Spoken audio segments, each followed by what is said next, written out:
भारतीय सांस्कृतिक परंपरा के निर्माण की दृष्टि से 8वीं शताब्दी से 13वीं शताब्दी के बीच के समय का अपना अलग महत्व है।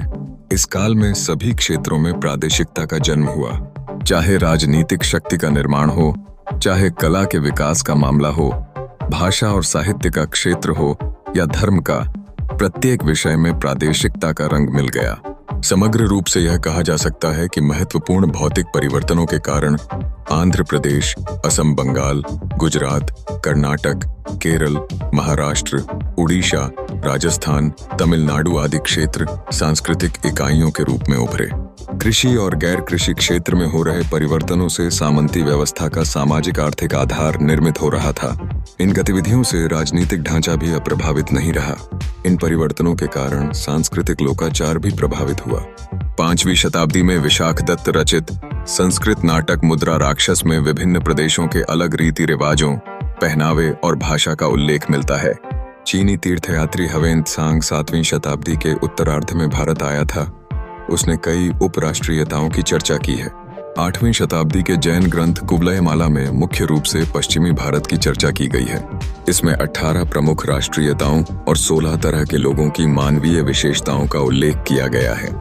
इस क्रम में उनकी मनोवैज्ञानिक बनावट और भाषा के उदाहरण प्रस्तुत किए गए हैं। 13वीं शताब्दी बंगाल के ब्रह्मवैवर्त पुराण में देश भेद का उल्लेख मिलता है। इसका अर्थ है विभिन्न प्रदेशों, राज्यों की विभिन्नता।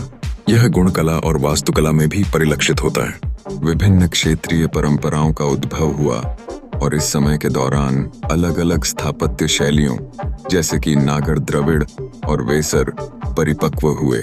आइए हम विभिन्न प्रकार की स्थापत्य शैलियों और कला परंपराओं का अध्ययन कर अपना सर्वेक्षण शुरू करें। 5. दो मंदिर स्थापत्य। हजारों वर्षों से भारतीय मंदिर लोगों की जीवन शैली के स्वरूप का प्रतिनिधित्व करते जा रहे हैं। संपूर्ण भारत में भौगोलिक और विभिन्न कालों के भारतीय मंदिरों पर विचार करने से एक समग्र दृश्य उपस्थित होता है। 5वीं शताब्दी में सांची में एक साधारण सा मंदिर निर्मित हुआ। उसके बाद मंदिर स्थापत्य तेजी से विकसित हुआ। कांची, तंजावुर और मदुरै में बने भव्य मंदिर इसके प्रमाण हैं। परंतु यह विकास एकाएक नहीं हुआ, बल्कि यह हजारों वर्षों की विकास यात्रा का परिणाम है। मंदिर स्थापत्य से संबद्ध प्रमुख शिल्प शास्त्र निम्नलिखित है: मयमतम, मनसार, शिल्प रत्न, कमिकागम, कश्यप शिल्प और ईशान गुरुदेव पद्धति। इन सभी ग्रंथों में 3 बातों का ध्यान रखा जाता था: भौगोलिक विभिन्नता, आकार के आधार पर विभिन्नता, उनके प्रमुख देवी देवता और जाति। इन सभी शास्त्रों में उपर्युक्त सारे विषयों का उल्लेख नहीं है। कामिकागम और कश्यप शिल्प जैसे बाद के ग्रंथों में इस बात का उल्लेख भी मिलता है कि विभिन्नता का मुख्य आधार अलंकरण का स्वरूप, विभिन्न तल या मंजिलें और प्रासाद का आकार आदि होता था। आयताय कहता है